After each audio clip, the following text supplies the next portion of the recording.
con poder y autoridad.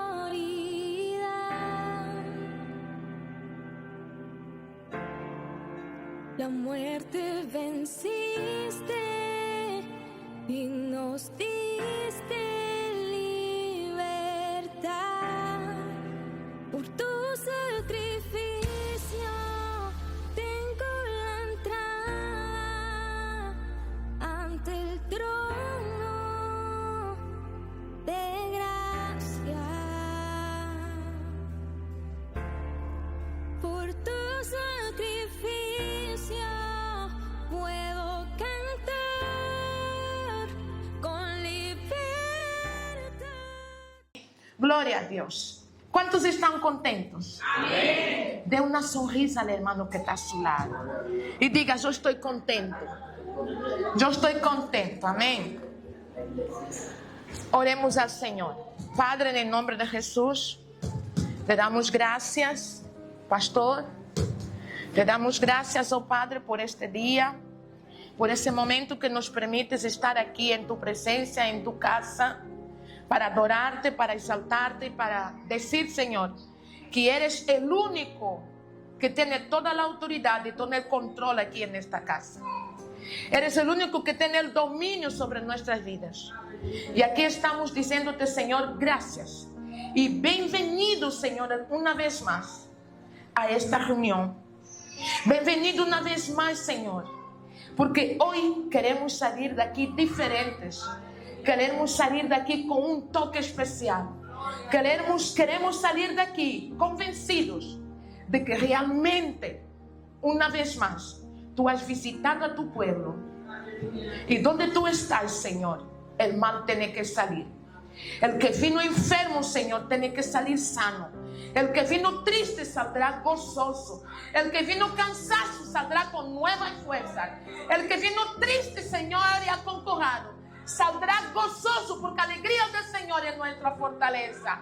Aquel que vino, Señor, desesperado, aquí encontrará consuelo, porque tú estás aquí. Y cuando tú estás, Señor, todo es posible, papá. Todo es posible. Porque donde está el Espíritu de Dios hay libertad. Y aquí hay un pueblo libre y redimido por la sangre de nuestro Señor Jesucristo.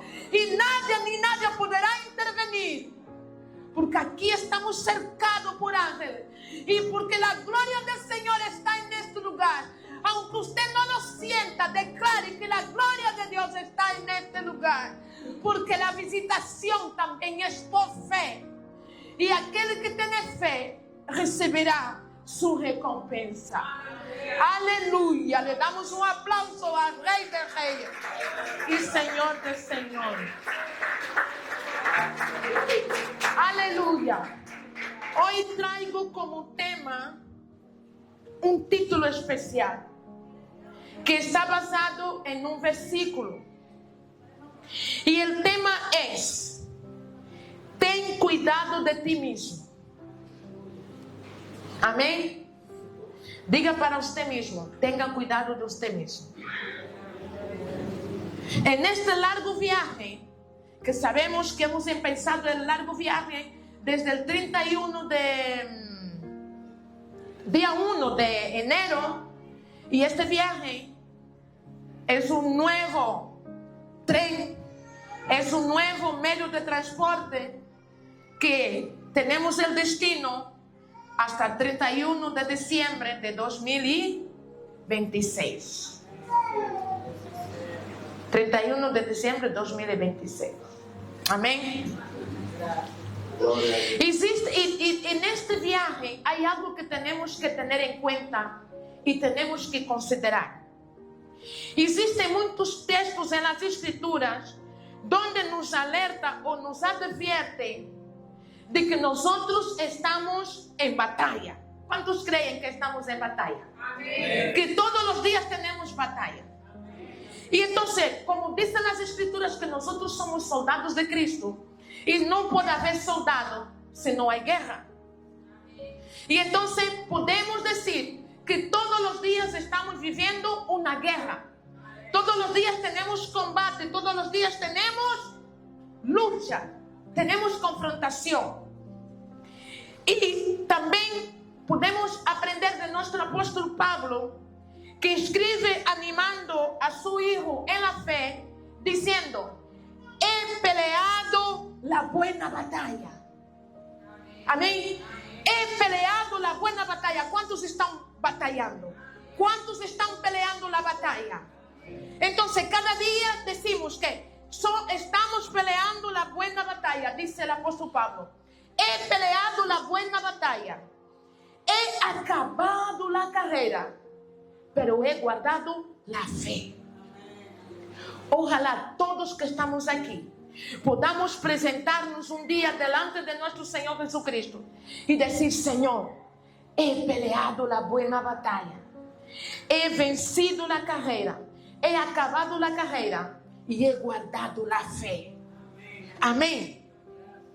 Y también 2 de Corintios capítulo 10 versículos 3 y 4 nos insta, nos anima, nos dice: pues aunque andamos en la carne, aunque vivamos en la carne, aunque vivamos en este mundo, tenemos que saber que no militamos en la carne. ¿Qué quiere decir? Que nuestra batalla no son hechas en la carne.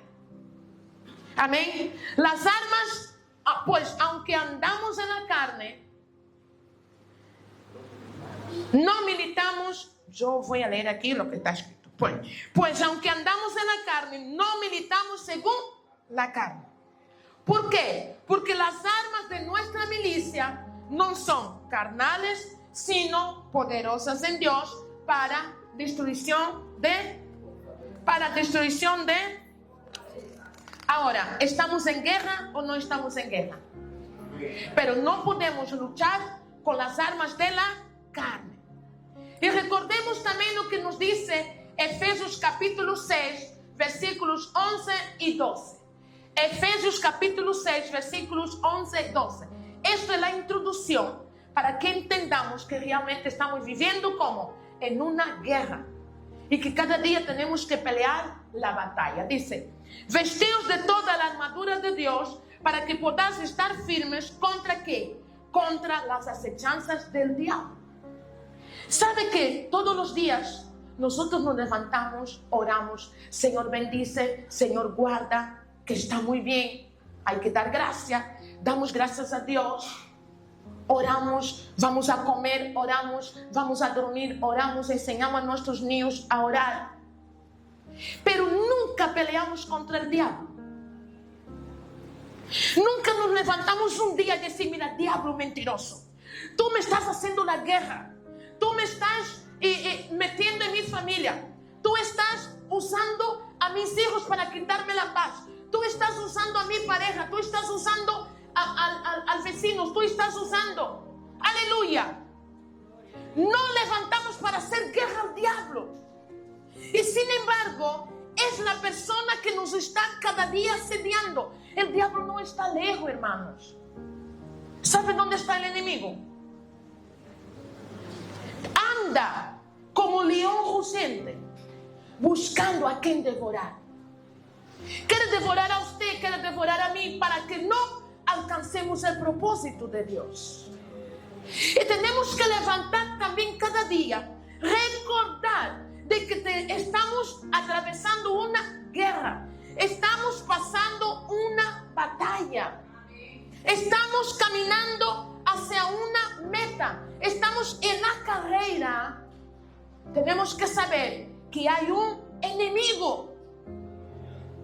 Y no tenga miedo. Levántese por la mañana y diga: en el nombre de Jesús, todo el plan del enemigo contra mi casa, contra mi familia, contra mi esposo, contra mi economía, contra mi trabajo, en el nombre de Jesús sea cancelado. Y desato bendiciones, desato prosperidad, salvación, liberación, sanidad para mi casa, para mi familia.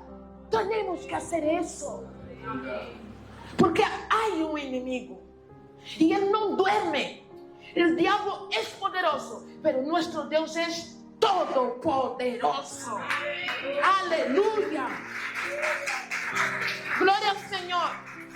Y porque no tenemos lucha contra sangre y carne, sino contra los gobernadores de las tinieblas.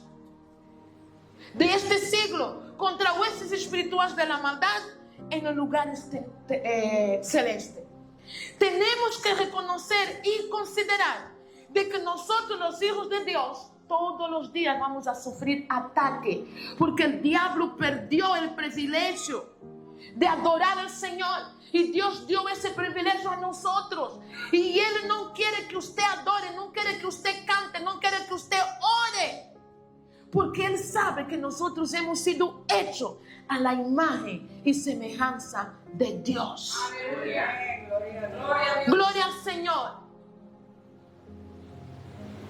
Tenemos una lucha interminable y la tenemos descrita en Gálatas capítulo 5, versículo 16, que dijo pues, andar en el Espíritu y no satisfagáis ¿qué? No satisfagáis los deseos de la carne. ¿Por qué? Porque el deseo de la carne es contra el Espíritu, y del Espíritu contra la carne. Y estos que la carne y el Espíritu se oponen entre sí para que no hagas lo que quisieras. La carne se opone, el Espíritu Santo te despierta de madrugada para orar. Usted dice, tengo frío, todavía tengo sueño, y sigue durmiendo. Hay convocatoria de ayuno. Voy a ayuno. Yo no soporto pasar hambre. ¿Y por qué voy a ayuno? Yo no tengo necesidad de ayunar.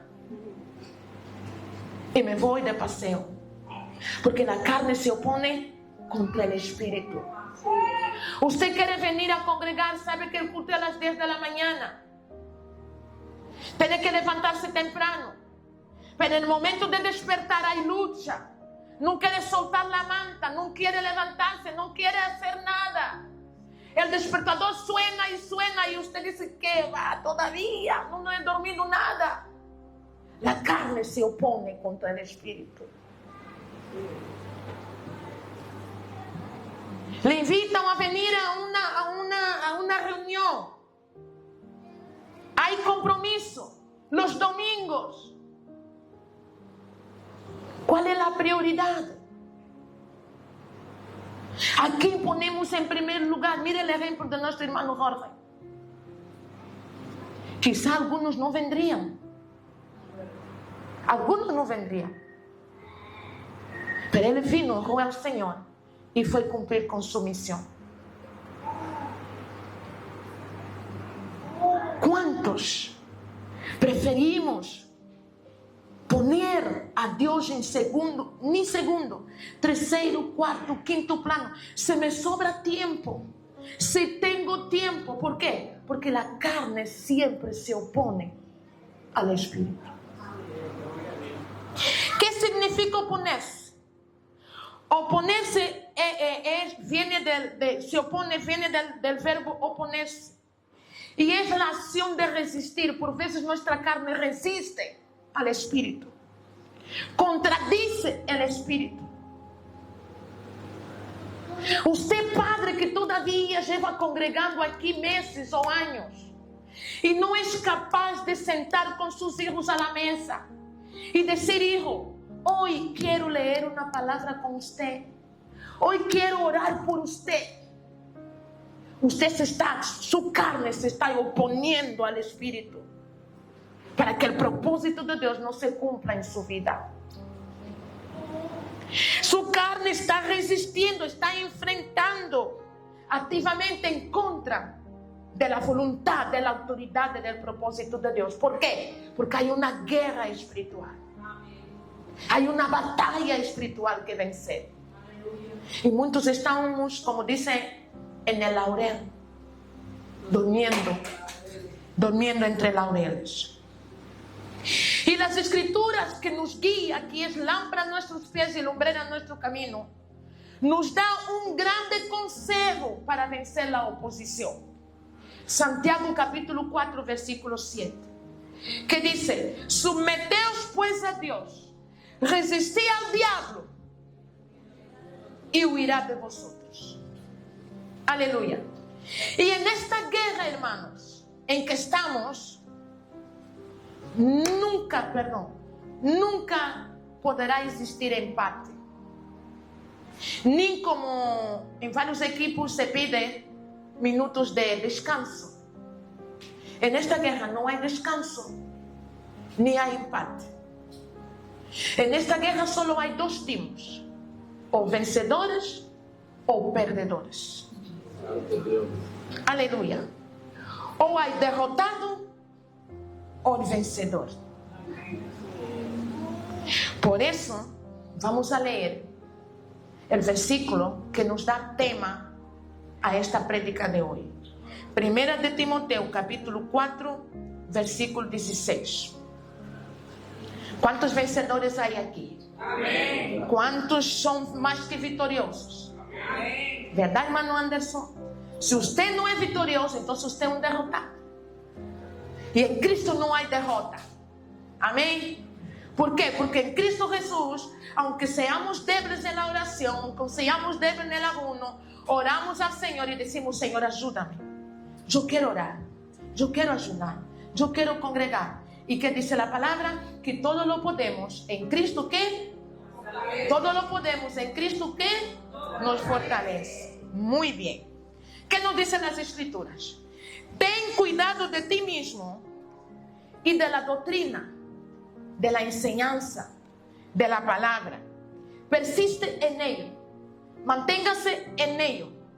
Pues haciendo esto, te salvarás a ti mismo. Amén. ¿Y qué más? Y a los que te oyeren. Wow. Y a los que te oyeren. Un padre que tiene cuidado de sí mismo, una madre que tiene cuidado de sí mismo, no solo se salvará a sí, sino salvará ¿qué? Su casa. Salvará a su esposa y salvará a sus hijos. ¿Estamos entendiendo? Amén. Un padre, una madre, una hermana que tiene cuidado de sí mismo, de la doctrina, camina con base en la palabra y practica la palabra en su casa. No es solo oidor, sino hacedor. Porque ¿de qué sirve estar aquí? Gloria a Dios, aleluya, cantamos, bailamos, y cuando llega a casa, casi que tira el niño o la niña contra la pared. Casi que tira al esposo para fuera de casa. Esto no persiste en la doctrina ni en la enseñanza. Y nunca esta persona va a ser salva. Y tampoco sus hijos se salvarán. Estuve escuchando un testimonio de alguien directamente compartiendo conmigo. Y me dijo, y me dio mucha tristeza, porque conozco a esta familia. Y me decía: Pastora Marina, ¿usted sabe por qué el hijo de este matrimonio no quiere ir al culto? Y yo dije: no lo sé. Dice, él dijo que no quiere ir al culto porque se molesta que ve su mamá en el culto muy aplaudiendo, muy contenta, pero en la casa su mamá se está emborrachando. Y me dio mucha tristeza, me dio mucho dolor oír ese testimonio. Mucho dolor. Porque es lo que estamos diciendo. No se está salvando a ella misma o a él mismo, y tampoco se salva a su hijo. Se está perdiendo el papá y la mamá y se está perdiendo el hijo. Y es responsable de cada uno salvarse a nosotros mismos, porque nadie, coge tu niña, por favor. Porque nadie puede salvarnos a nosotros mismos. Nadie. Si nosotros no cuidamos de nosotros, ¿quién nos va a cuidar? Si no cuidamos de nuestra salvación con temor y temblor, ¿quién va a cuidar de nuestra salvación? ¿Verdad, mi Cris? Por eso, tenga cuidado de ti mismo, dice la palabra, y de la doctrina, persiste en ello, pues haciendo esto te salvarás a ti y a los que te oyeren. ¿Por qué a los que oyeren? Porque el poder de la vida y de la muerte, ¿dónde está? En la lengua. ¿Qué palabra estamos decretando para nuestros hijos? ¿Qué palabra estamos decretando para nuestros esposos? ¿Qué palabra estamos decretando para nuestro futuro? ¿Qué palabra de amor recuerda a nuestros hijos de nosotros? ¿Qué palabra de amor recuerda a su hijo de usted?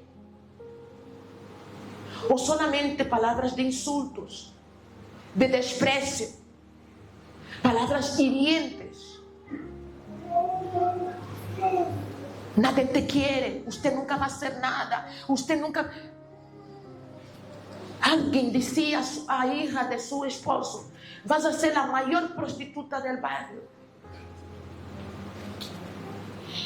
Y como Dios es justo, esta persona que decían que iba a ser la mayor prostituta del barrio era creyente y peleaba, decía: ninguna palabra negativa fluirá, reposará sobre mí, porque toda lengua mentirosa que se levante contra mí será destruido ante el juicio de Dios. Y esa maldición rebotó. ¿Y sabe quién fueron las prostitutas? Los hijos de la misma señora. Tengamos cuidado con lo que vamos a decir o lo que decimos a nuestros hijos. Aleluya. Cuidar de uno mismo significa no ser solo oidor, sino hacedor de su palabra. Debemos cuidar de nosotros mismos porque nadie puede hacer por nosotros. Aparte de cuidar de mí mismo, en este viaje, en este día, tenemos que saber que como estamos en lucha, estamos en combate, tenemos que caminar la carrera. Hay dos obstáculos que nos van a presentar siempre en el camino. Dos obstáculos. Y esos dos obstáculos voy a llamarlos de enfrentamiento.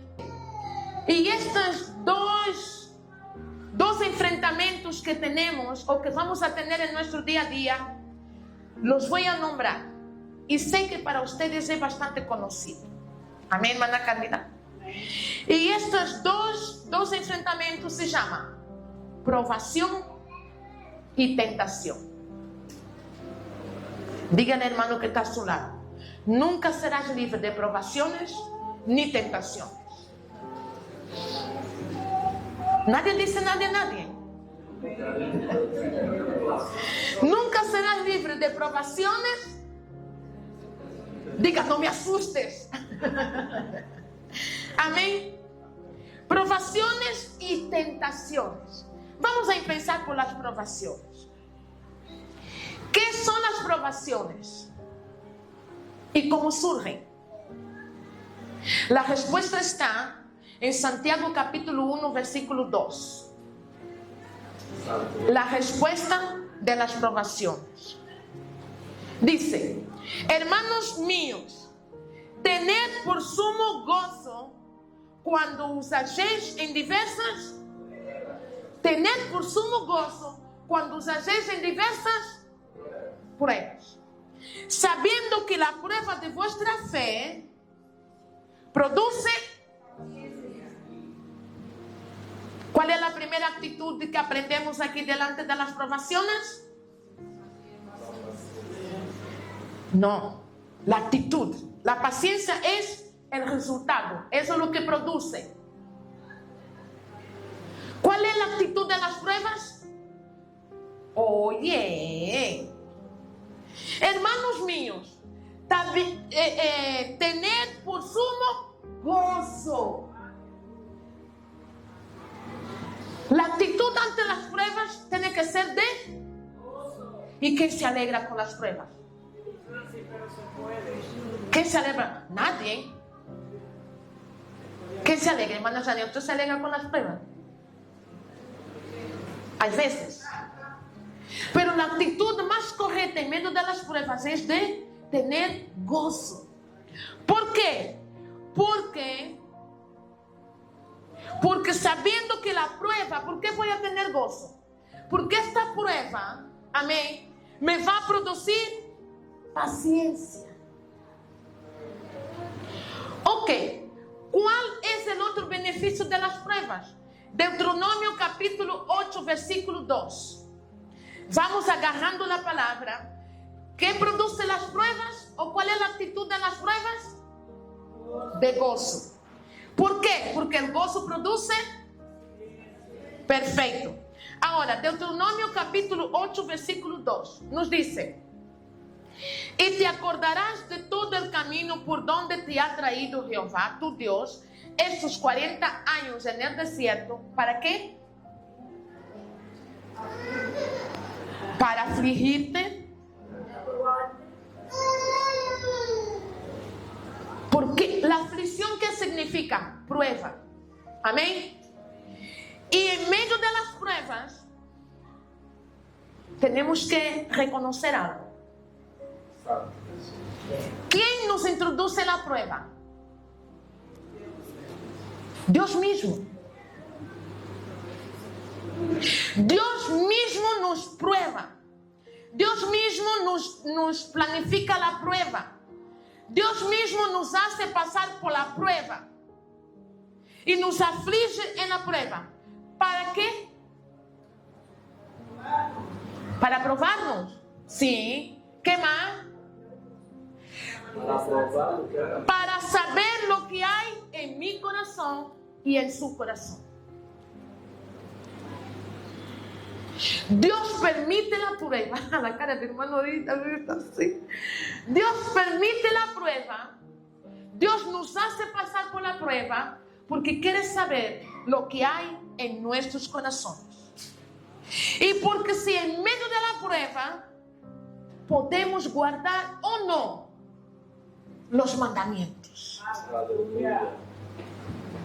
Resumidamente, una prueba es un examen que Dios nos hace para ver nuestra fidelidad, para probar nuestra obediencia, para probar nuestro crecimiento.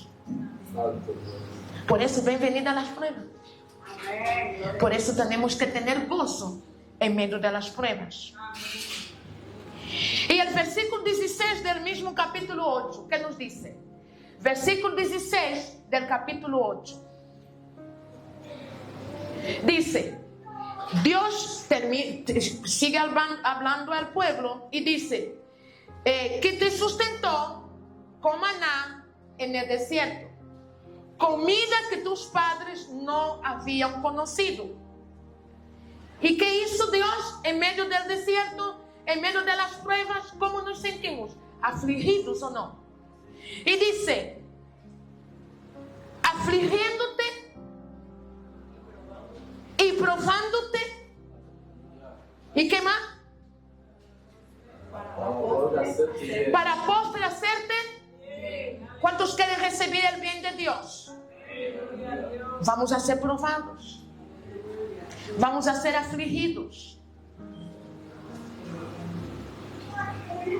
¿Nadie dice amén? Amén, así es. Es difícil. Nadie dice amén, pero se puede con Cristo. Amén. Si atesoramos en nuestro corazón de que todas las pruebas nos hacen bien y nos recompensan, vamos a ser felices en las pruebas. Aleluya. Pero hay que analizar una cosa. Hay pruebas donde Dios trae a nuestras vidas. Somos ofrendantes, somos diezmantes, somos fieles a los cultos, nos gusta estar orando, ayunamos y somos fieles, somos protectores de nuestros hermanos, somos protectores de nuestros pastores. Y viene la lucha, usted dice, pero yo hago todo bien. Es Dios que está probando. Pero hay otra prueba, hay otra provación donde pasamos porque nosotros es que nos metemos en problemas. Es muy diferente. Hay problemas que buscamos nosotros. Alguien que roba, alguien que mienta, algo que toma, después tener problemas en la casa con los hijos, como el caso de ese testimonio que di. Esta aprobación, si su hijo no se convierte, no es Dios que le está permitido pasar por la prueba. Es ella misma que se metió, o él mismo que se metió en problema. Por ejemplo, una mujer que es cristiana, o un hombre, o lo que sea, que no cocina, no lava, no hace nada en su casa, no cuida a su esposo, no cuida a su familia, y tiene problemas en el hogar, no va a decir, Señor, esta lucha, ese problema, es una tribulación, todo. No, usted no está haciendo las cosas debidamente. Pero cuando usted lo hace todo bien, y hay pruebas, usted es una mujer que sabe hablar, usted es una mujer que sabe cuidar, un marido que sabe tratar a su esposa, o sea, hay armonía en la familia, y ven esas luchas, usted puede decir, gloria a Dios, porque detrás de esa batalla viene una gran victoria. Amén. Aleluya. Gloria a Dios. Seguimos. ¿Qué es la aprobación? Hemos visto que el resultado o el proceso de una aprobación es porque Dios nos quiere hacer bien. Dios nos quiere llevar a un nivel superior. La misma palabra también nos dice que esta leve y momentánea tribulación produce en nosotros un cada vez más y excelente peso de gloria. Tenemos que saber, amados, que la aprobación o las pruebas que tenemos o el proceso que estamos pasando es un proceso de formación espiritual. Es un proceso donde Dios nos está examinando para fortalecernos en la fe, para que seamos fortalecidos en la fe, para provocar en nosotros las luchas, provoque en nosotros un crecimiento espiritual. Por veces usted está tan tranquilo, en paz, pero cuando viene prueba, ¿verdad que usted va a orar? ¿Sí o no? Sí. Hasta levanta de madrugada para orar, ayuna, y esto provoca un crecimiento espiritual y la muerte del yo. Amén.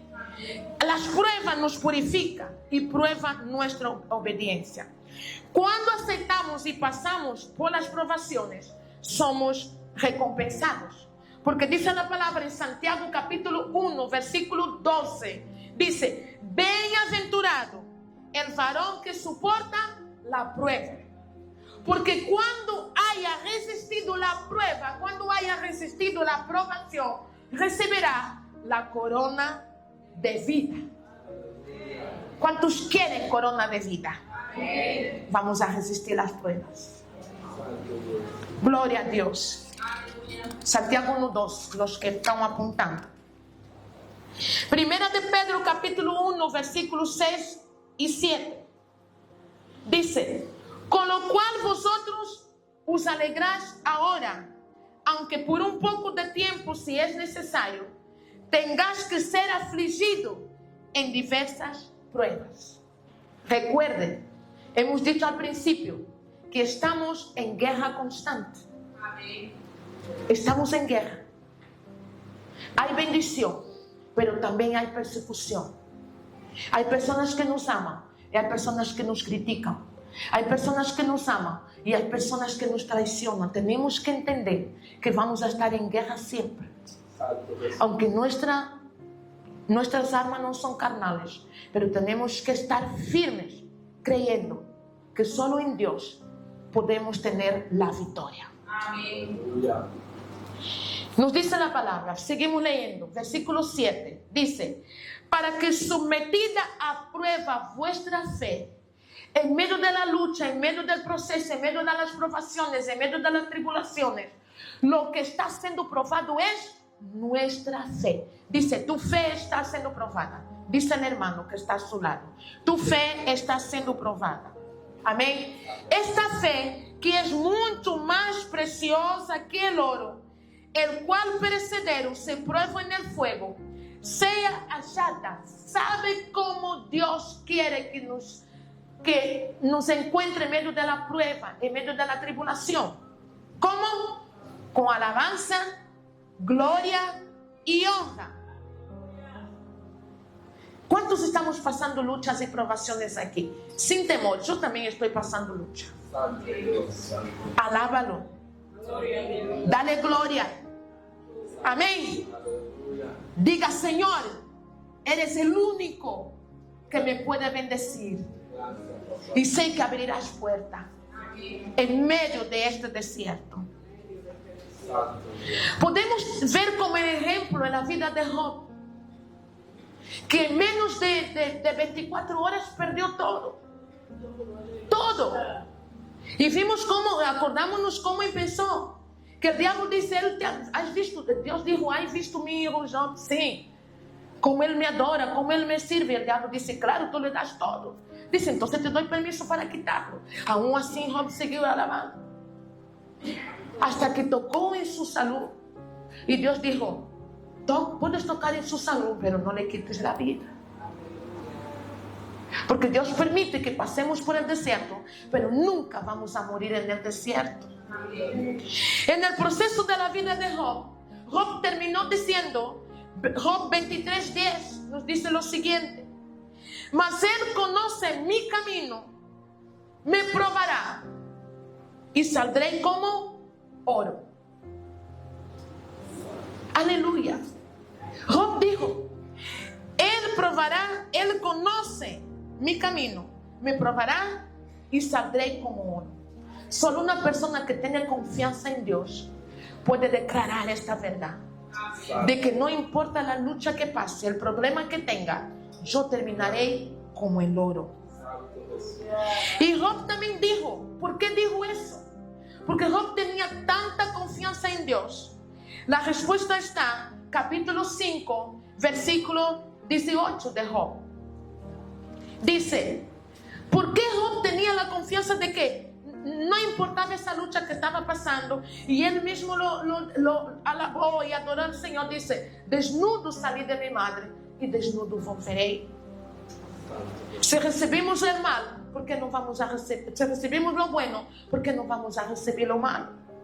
¿Y por qué Job tenía tanta confianza en esto? Porque él sabía que el que hace la llaga, el que hace la herida, el que hace, que provoca el problema, él mismo la vendará.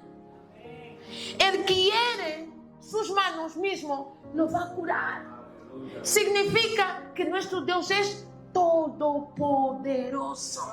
Él le hace la llaga y él mismo la venda. Viene la tribulación, viene la lucha, viene el problema, pero él mismo nos dará la salida. Otro ejemplo de un proceso de probación es en la vida de Abraham, que Dios lo bendijo y de repente no tenía hijo legítimo. Y después que tuvo Isaac, ya con 9 años de edad, lo pidió que lo sacrificara.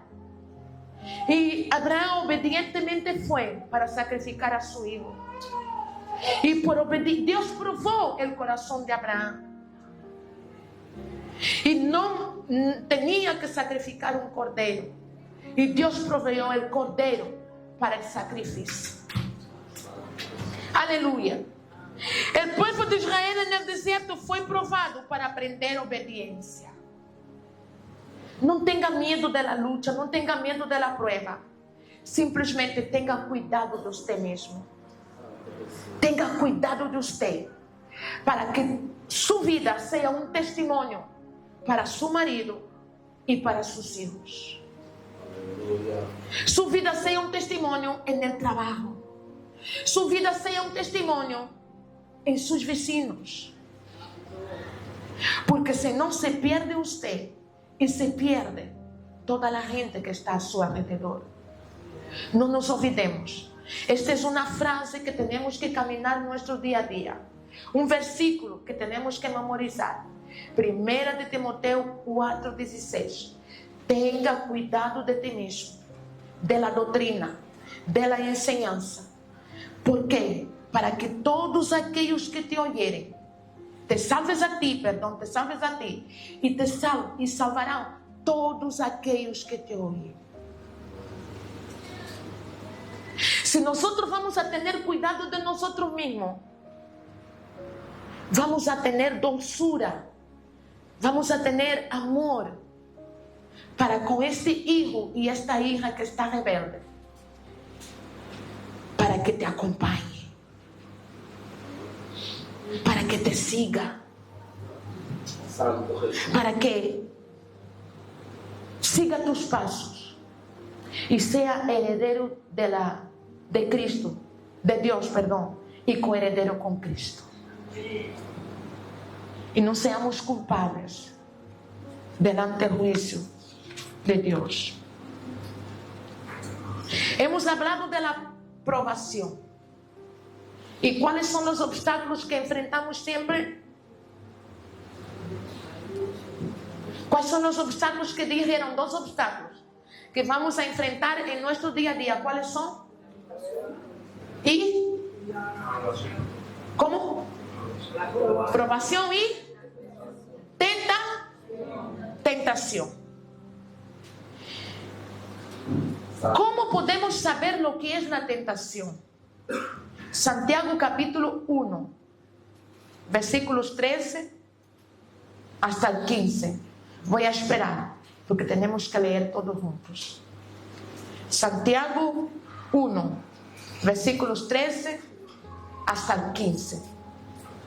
Dice: cuando alguno es tentado, no diga que es tentado de parte de Dios. Amén. ¿Por qué?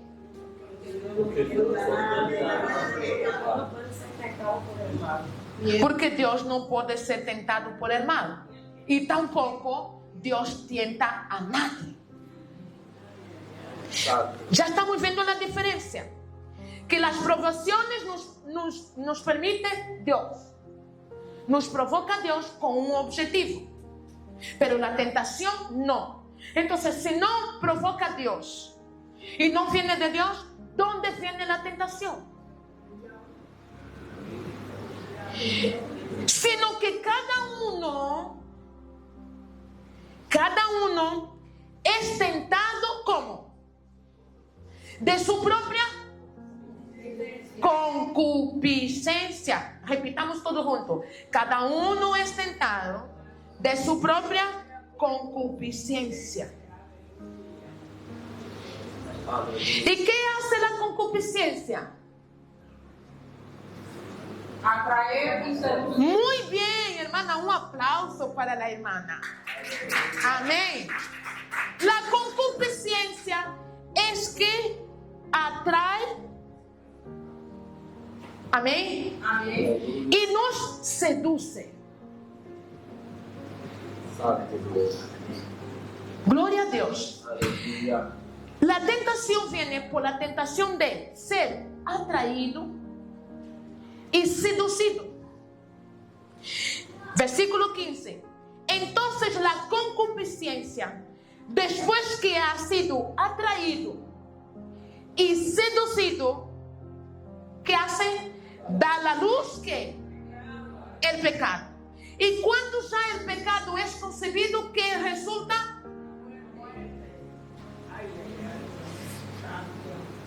Ahora vamos a saber qué es la concupiscencia. Esta concupiscencia que nos atrae, que nos seduce, nos envuelve.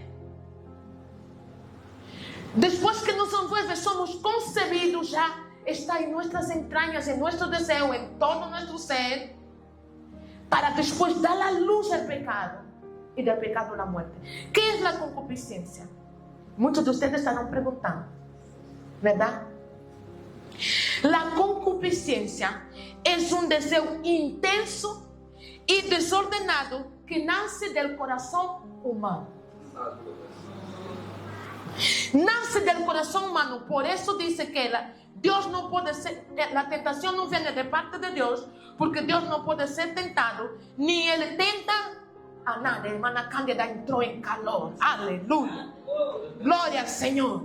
Y entonces es un deseo intenso y desordenado que nace en el corazón humano y nos inclina al pecado. ¿Por qué? Este deseo nos atrae, nos seduce, somos concebidos, después vamos a dar la luz. ¿Dónde nace? Corazón. ¿Y cuántos deseos tenemos? Primero, todos somos tentados.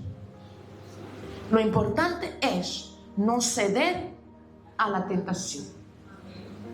Y la concupiscencia es un impulso que viene. Es un impulso interior que atrae a la persona a pecar. Los deseos deshonestos son deseos carnales y pasiones incontrolables. Cuando ve a alguien, uy, el mundo no puede acabar, porque aquí está mi respuesta, esta es la receta que me dio el médico. Pasiones incontrolables, porque ha sido atraído, ha sido seducido, concebió, da la luz el pecado, y el pecado la muerte. Resumiendo, la tentación es la prueba o incitación que lleva a una persona a desobedecer a Dios. Porque es tan seducido o tan seducida que no importa que desobedezca a Dios. Porque ve placer en el pecado, porque es un deseo tan deshonesto, pero tiene placer. Porque la Biblia nos enseña que a lo malo llamarán bueno y a lo bueno llamarán malo. Entonces, desobedecer a Dios, apartándose de la voluntad de Dios y caer en el pecado. Ay, cuando estudiaba y decía que la concupiscencia nos hace correr el riesgo de perder nuestra salvación. Porque así como nuestro Dios es santo, toda nuestra manera de vivir también tiene que ser santa. Porque sin santidad nadie verá al Señor. Aleluya. Hemos aprendido en estos días, doy gloria a Dios por los hermanos que están haciendo el entrenamiento de la oración, de la guerra espiritual, verdad que están buenísimos. Y en la primera clase, la maestra y todos que quieran hacer ese entrenamiento, apúntense.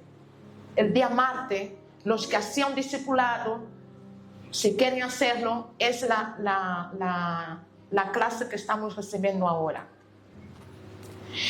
Y dice que Satanás, en la primera clase, los que estuvimos recordamos, que Satanás rastrea nuestra generación. Satanás rastrea la iniquidad en nuestra generación, en nuestra familia, para saber en qué punto nos puede atacar. Muchos venimos de padres adúlteros, muchos venimos de padres borrachos, muchos venimos de madres quizá prostitutas. Satanás rastrea para dejarte caer en lo mismo. O sea, para hacerte caer en lo mismo. Él rastrea para saber cuáles son los pecados generacionales, para hacer repetir patrones en nosotros. Y ahí nos pone la trampa.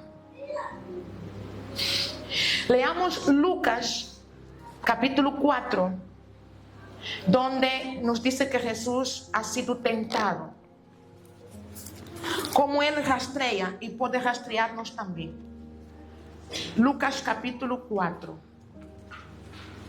Amén. Amém. ¿Estamos entendiendo la palabra? Amém. ¿Está siendo de edificación? Amém. Gloria a Dios. Corazones sanos sanarán a otros. Personas que resisten la tentación enseñarán a otros a huir de la tentación. Hombres y mujeres temerosos de Dios van a ser personas que van a entrenar, van a capacitar personas temerosas de Dios. Hombres y mujeres valientes van a ser hombres, hijos, mujeres, esposos, esposas valientes. Porque todo que el hombre siembra, cosechará. Lucas capítulo 4, en la tentación de Jesús. Sabemos que Jesús fue tentado, no vamos a leer todo el texto. ¿Y por qué Jesús? Primero, Jesús dice, lleno del Espíritu Santo, volvió de Jordán y fue llevado por el desierto, por el Espíritu, por 40 días y era tentado por... Ve como el único que tenta es Satanás.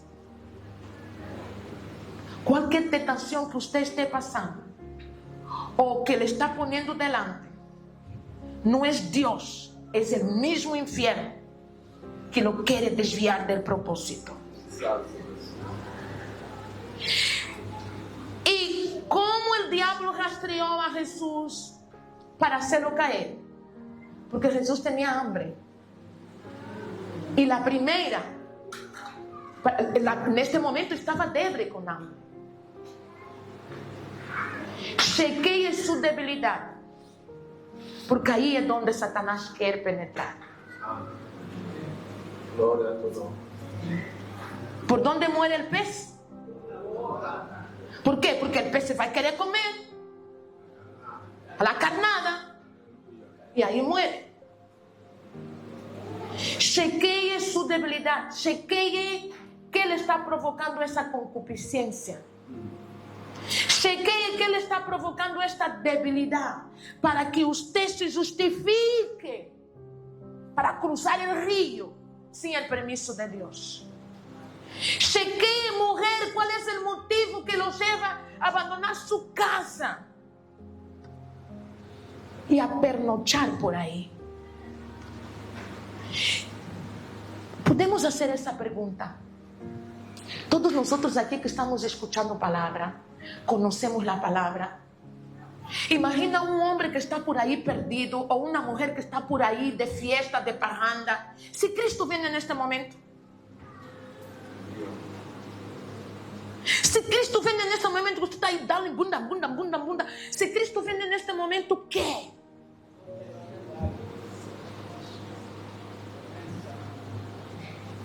Con estas batucadas, ¿cómo será?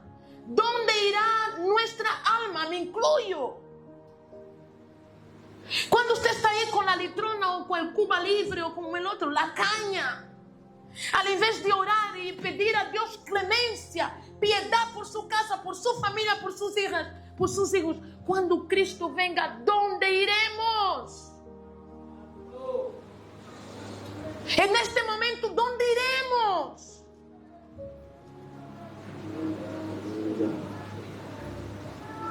Cuando estamos chateando con alguien que no es nuestra pareja, cuando estamos en internet buscando pareja y conocemos la palabra de Dios, conocemos los mandamientos, al invés de ir a la Biblia y decir, Señor, mira, necesito un esposo, necesito una esposa, y ahí veo, es rubio, tiene pelo amarillo, y tiene dinero, y es francés, y es inglés, y es alemán. Y Dios, y si Jesús viene en este momento, ¿dónde irá nuestra alma? Hay que meditar, no es porque Jesús vendrá, no, en cualquier momento. O le da un infarto, o le da algo, usted parte con el Señor. Hay veces que no hay tiempo de arrepentimiento. ¿Cuántas personas salen de su casa y ya no vuelven? O porque les dio un coche, o porque algo sucede. Y nosotros estamos jugando con nuestra vida, hacemos de la vida lo que queremos, lo que nos parece. Y Dios, mira, Dios espera. Y yo voy a tratar de mí. Dice la palabra Mateo capítulo 4, versículo 11. 4:11. Del mismo capítulo, versículo 11 dice: después de las 3 tentaciones a Jesús, ¿qué dijo? El diablo entonces le dejó. Y aquí vinieron ángeles y le sirvieron. Cuando aprendamos a resistir a la tentación y a confesar nuestras debilidades delante de Dios, Dios mismo enviará ángeles para ayudarnos en este proceso. A veces nos cuesta traer dinero para la ofrenda. Nos cuesta traer dinero para pagar la luz, para pagar los gastos de este lugar. Pero no nos cuesta gastar dinero en aquello que no es pan, que no trae provecho. En la bebida, en los juegos, en la prostitución, en la pornografía. No nos cuesta. Y después queremos ser bendecidas y queremos ser bendecidos.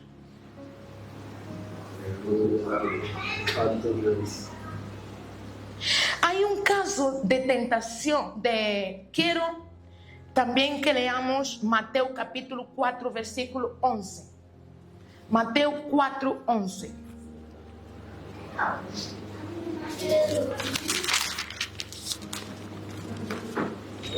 Aleluya, que nos dice lo siguiente.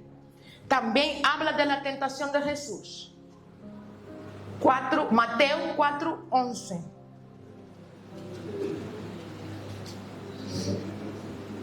Entonces vamos a Lucas 4, 13. Lucas 4, 13. Ay, yo estaba leyendo otra cosa. Amén. ¿Cuántos dicen gloria a Dios? 4:13. En Lucas dice que Satanás lo dejó y los ángeles lo sirvieron. Y aquí dice: y cuando el diablo hubo acabado las tentaciones a Jesús, ¿qué le dice? Toda tentación, ¿qué dice? Se apartó de él, ¿por cuánto? Por un tiempo. Imagina, Jesús, que era el Hijo de Dios, se apartó de él por un tiempo. ¿Cuánto más de nosotros? Es que casi nunca se aparta, porque siempre nos está dando. Por eso tenemos que recordar que estamos en pie de guerra con el enemigo. Tenemos una batalla constante. No nos podemos dormir, no nos podemos dejar seducir por nada de este mundo, porque lo que el enemigo quiere es tumbarnos. Y empieza por dudando de nuestra identidad, porque él le preguntó: si eres hijo de Dios. Y Jesús no se justificó a él mismo diciendo: no, yo no. Él se usó la palabra en contra de los desafíos que él hizo. ¿Y cómo él desafió con la palabra? Está escrito. Cuando venga la tentación, usted que conoce su forma de ser, su carácter, sus debilidades, ¿cuál es la palabra que usted usa para no ceder a la tentación?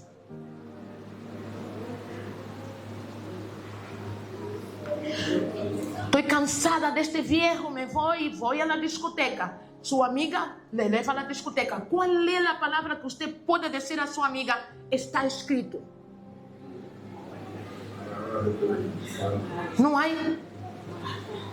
No tiene. O sea, hay, pero usted no tiene. No la usa. ¿Por qué? Porque nos falta temor por la lectura. Cuando usted va delante vaya a un bar, o vaya a una discoteca, o vaya a un bingo, vaya a donde sea. ¿Cuál es la palabra que usted usa para hacer frente a esta tentación? ¿Cuál es la palabra que pueda hacer reconocer su identidad desde que usted y yo somos hijos de Dios y esto no es lícito? ¿Cuál es la palabra?